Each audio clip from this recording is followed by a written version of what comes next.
Bismillahirrahmanirrahim. Today's topic of discussion is introduction to antimicrobial drugs. इस video के अंदर हम एंटीमाइक्रोबियल ड्रग्स को इन नोट्स की हेल्प से रिवाइज करने वाले हैं। सबसे पहले आपको एंटीबायोटिक की डेफिनेशन का पता होना चाहिए। एंटीबायोटिक ऐसे सब्सटेंस होते हैं जो एक माइक्रो ऑर्गेनिज्म प्रोड्यूस करते हैं और ये वाले सब्सटेंस दूसरे माइक्रो ऑर्गेनिज्म की ग्रोथ को या उसको किल करने के तौर पे इस्तेमाल हो सकते हैं, लेकिन इनकी कंसंट्रेशन जब कम होनी चाहिए। ठीक हो गया। तो एंटीबायोटिक एक माइक्रो ऑर्गेनिज्म से प्रोड्यूस होने के बाद दूसरे माइक्रो ऑर्गेनिज्म की ग्रोथ को या ओवरऑल किल करने के लिए इस्तेमाल होते हैं। अब माइक्रो ऑर्गेनिज्म के अंदर ड्रग का रेजिस्टेंस का मैकेनिज्म क्या होता है? जो ड्रग रेजिस्टेंस होती है वो नेचुरल या एक्वायर्ड भी हो सकती है। एक्वायर्ड रेजिस्टेंस का क्या मैकेनिज्म होता है? एक्वायर्ड रेजिस्टेंस का पहला मैकेनिज्म है सिंगल स्टेप म्यूटेशन और दूसरा multi step mutation. Single step mutation rifampin और स्ट्रेप्टोमाइसिन के अंदर देखने को मिलती है। दोनों के दोनों एंटी ट्यूबरक्लोटिक ड्रग है, दोनों फर्स्ट लाइन एंटी ट्यूबरक्लोटिक ड्रग के अंदर आती है। रिफेम्पिन का इसके अलावा और क्या फंक्शन होता है? रिफेम्पिन का फंक्शन होता है आरएनए पॉलीमरेज को ब्लॉक करना, जबकि स्ट्रेप्टोमाइसिन अमाइनोग्लाइकोसाइड इसका मेन फंक्शन होगा प्रोटीन सिंथेसिस की इनहिबिशन करना। ठीक है, ओके। 30s राइबोसोमल सब यूनिट पे जाके बाइंड करना। मल्टी स्टेप म्यूटेशन एरिथ्रोमाइसिन और टेट्रासाइक्लिन के तो केस के ऊपर देखने को मिलती है। अब जो ड्रग की रेजिस्टेंस होती है वो एक माइक्रो ऑर्गेनिज्म से दूसरे माइक्रो ऑर्गेनिज्म में ट्रांसफर हो सकती है। जीन के ट्रांसफर के मैकेनिज्म तीन तरह के होते हैं: कॉन्जुगेशन, ट्रांसडक्शन, ट्रांसफॉर्मेशन।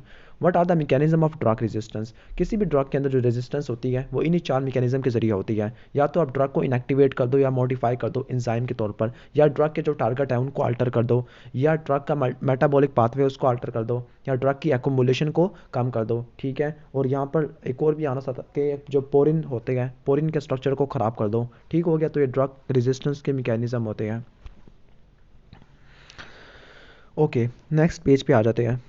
अब यहाँ पे डिफरेंट एंटीबायोटिक्स या एंटी माइक्रोबियल ड्रग्स देखने को मिलेगी। सबसे पहले कुछ ऐसी ड्रग्स होती है जिनका मेन वैसे यहाँ पर सॉरी यहाँ पे लिखा हुआ है कि मैकेनिज्म ऑफ रेजिस्टेंस। कुछ का मैकेनिज्म ऑफ रेजिस्टेंस है कि ड्रग को डिस्ट्रॉय कर देना। फॉर एग्जांपल अमाइनोग्लाइकोसाइड है, beta lactam antibiotic. Beta lactam antibiotic के अंदर पेनिसिलिन, सेफ्लोस्पोरिन, मोनोबैक्टेम और इसके अलावा और कौन सी आती है? बीटा लैक्टेमेस इनहिबिटर्स आ जाती है, कार्बापेनिन्स आ जाती है और क्लोरोफेनिकोल। अमाइनोग्लाइकोसाइड का मैकेनिज्म ऑफ एक्शन है 30s राइबोसोमल सब यूनिट पे जाके प्रोटीन के सिंथेसिस को ब्लॉक कर देना। क्लोराम्फेनिकोल का मैकेनिज्म ऑफ एक्शन ये होता है कि 50s राइबोसोमल सब यूनिट पे जाके बाइंड करने के बाद प्रोटीन सिंथेसिस को रोक देना। जबकि बीटा लैक्टम एंटीबायोटिक पेनिसिलिन और सेफ्लोस्पोरिन होती है, जो कि पेनिसिलिन बाइंडिंग प्रोटीन पे बाइंड करने के बाद पेप्टिडोग्लाइकिन के सिंथेसिस को ब्लॉक कर देती है। ठीक हो गया। मैकेनिज्म ऑफ रेजिस्टेंस क्या होता है अमाइनोग्लाइकोसाइड के केस में? अमाइनोग्लाइकोसाइड के केस के अंदर जो प्लास्मिड्स होते हैं वो ऐसे एंजाइम को कोड करते हैं जो ड्रग को केमिकली अल्टर कर देते हैं। फॉर एग्जांपल एसिटाइलेशन वाले एंजाइम है, फॉस्फोरिलेशन वाले एंजाइम है, और इससे ड्रग इनएक्टिवेट हो जाएगी। इसके अलावा प्लाज्मिड्स बीटा लैक्टेमेस के केस के अंदर जो बीटा लैक्टम एंटीबायोटिक होती है, बीटा लैक्टेमेस को इनकोड करते हैं जो कि बीटा लैक्टम रिंग को तोड़ देगा और इनएक्टिवेट कर देगा। फिर भी आपको बताता जाओ कि जो मोनोबैक्टेम होती है और कार्बापेनिन्स होती है ये बीटा लैक्टेमेस रेजिस्टेंट होती है, जबकि पेनिसिलिन, सेफ्लोस्पोरिन ये वाली बीटा लैक्टेमेस ससेप्टेबल होती है। इसके अलावा बीटा लैक्टेमेस इनहिबिटर इनका मेन फंक्शन यही है बीटा लैक्टेमेस को इनहिबिट कर देना। जो क्लोराम्फेनिकोल के केस के अंदर प्लाज्मिड ऐसे एंजाइम को कोड करता है जो कि इस ड्रग की एसिटाइलेशन करवाता है और इससे ड्रग इनएक्टिवेट हो जाएगी। ओके, अब दूसरा मैकेनिज्म है ड्रग के टारगेट को अल्टर कर देना। इस केस के अंदर भी अमाइनोग्लाइकोसाइड आ जाती है। Beta lactam antibiotic, erythromycin, azithromycin, clarithromycin, fidaxomicin, ये चारों आती है मैक्रोलाइड्स के अंदर। क्विनिलोन्स की 3 जनरेशन होती है, 3 ही बल्कि 4 होती है। फर्स्ट, सेकंड, थर्ड और फोर्थ। फर्स्ट के अंदर आती है नॉरफ्लॉक्सासिन, सेकंड के अंदर ओफ्लॉक्सासिन, सिप्रोफ्लॉक्सासिन, थर्ड के अंदर जैमिलीवो और मॉक्सी, और फोर्थ के अंदर ट्रेवोफ्लॉक्सासिन। रिफेम्पिन अगर रिफेम्पिन है और ट्राइमेथोपेरिम होती है। ठीक हो गया। अब अमाइनोग्लाइकोसाइड का मैकेनिज्म ऑफ एक्शन आपको सबका पता। मैकेनिज्म ऑफ एक्शन हम रेजिस्टेंस की बात कर रहे थे, तो अमाइनोग्लाइकोसाइड के अंदर 30s राइबोसोमल सब यूनिट के स्ट्रक्चर को अल्टर कर देना। तो ये जो मैकेनिज्म है रेजिस्टेंस का, ये ड्रग के टारगेट को खराब कर देना। चूंकि अमाइनोग्लाइकोसाइड का टारगेट 30s राइबोसोमल सब यूनिट होता है। ठीक है, बीटा लैक्टेम का टारगेट होता है पेनिसिलिन बाइंडिंग प्रोटीन ट्रांसपेप्टिडेज, तो उसको अल्टर कर देना। एरिथ्रोमाइसिन का टारगेट क्या होता है? 50s राइबोसोम, तो उसको अल्टर कर देना। कुनिलोन का टारगेट ये डीएनए टॉपोआइसोमेरेज को पर बाइंड करना, तो उसको अल्टर कर देना। ट्रिफेम्पिन का टारगेट क्या होता है? आरएनए पॉलीमरेज, तो उसको अल्टर कर देना। ट्राइमिथोपेरिम का टारगेट होता है डाईहाइड्रोफोलेट रिडक्टेज, तो उसको अल्टर कर देना एंजाइम को। ठीक है, तो ये दूसरा मैकेनिज्म है ड्रग के टारगेट को अल्टर कर देना। ओके, इसके बाद नेक्स्ट है कंबाइंड यूज़। अब जो एंटी माइक्रोबियल ड्रग्स हैं उनका कंबाइंड यूज़ जैसे दो बैक्टीरियोस्टेटिक एजेंट्स होते हैं। बैक्टीरियोस्टेटिक एजेंट्स कौन से होते हैं? ऐसे एजेंट्स होते हैं जो हमारे बैक्टीरिया की ग्रोथ को रोक देते हैं, प्रिवेंट कर देते हैं। तो अगर दो बैक्टीरियोस्टेटिक एजेंट को मिला के देते हैं तो वो एडिटिव इफेक्ट आते हैं।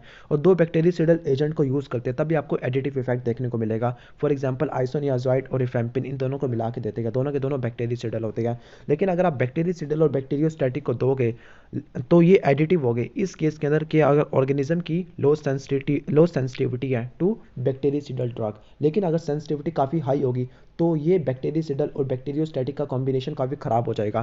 पहले जो यूज़फुल एडिटिव कॉम्बिनेशन की एग्जांपल है स्ट्रेप्टोमाइसिन और टेट्रासाइक्लिन। फॉर एग्जांपल स्ट्रेप्टोमाइसिन और टेट्रासाइक्लिन को ब्रूसिलोसिस के अंदर देते हैं, जबकि बैक्टीरियोसिडल और बैक्टीरियोस्टैटिक को अगर एंटागोनिस्ट के तौर पर साबित करना है तो वो पेनिसिलिन और टेट्रासाइक्लिन होते हैं, क्योंकि इस केस के अंदर जो ऑर्गेनिज्म होता है उसकी बैक्टीरियोसिडल ड्रग के अगेंस्ट रेजिस्टेंस नहीं बल्कि सेंसिटिविटी काफ़ी ज़्यादा होती है। अब वो कौन कौन से फैक्टर्स होते हैं जो किसी भी एंटी माइक्रोबियल ड्रग की चॉइस को अफेक्ट करते हैं? सबसे पहला एज, ठीक है। फॉर एग्जांपल जो कुछ ऐसी एंटीबायोटिक्स होती है जो कि प्रेगनेंसी के अंदर या बच्चों के अंदर नहीं दी जाती। फॉर एग्जांपल क्लोरामफेनिकोल है, क्योंकि न्यूबॉर्न के अंदर ग्रे बेबी सिंड्रोम करवा देती है। सल्फोनामाइड कनेक्टारस करवा देती है। प्रेगनेंसी के अंदर कुछ एंटीबायोटिक्स होती है जो टेराटोजन के तौर पर अपना असर दिखा सकती है, तो उनको नहीं देते, ठीक है।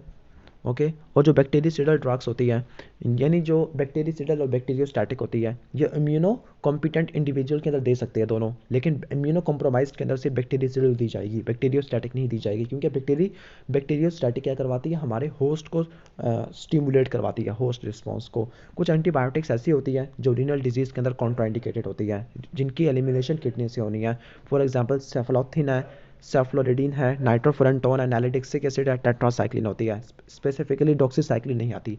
कुछ की कॉन्ट्राइंडिकेशन होती है लिवर डिजीज़ के अंदर। फॉर एग्जांपल एरिथ्रोमाइसिन, टेट्रासाइक्लिन, पिराजिनामाइड और मेफ्लॉक्सिन है, ठीक है। जेनेटिक फैक्टर्स क्या होते हैं? कुछ ऐसी एंटीबायोटिक्स होती है जो glucose 6 phosphate dehydrogenase deficient patient के अंदर हेमोलिटिक एनीमिया करवा देती है, ठीक है। फॉर एग्जांपल प्राइमाक्विन है, क्लोरोक्विन है, क्विनिन, ये तीनों एंटी मलेरियल है। नाइट्रोफुरंटोइन ये भी एंटी माइक्रोबियल ड्रग है।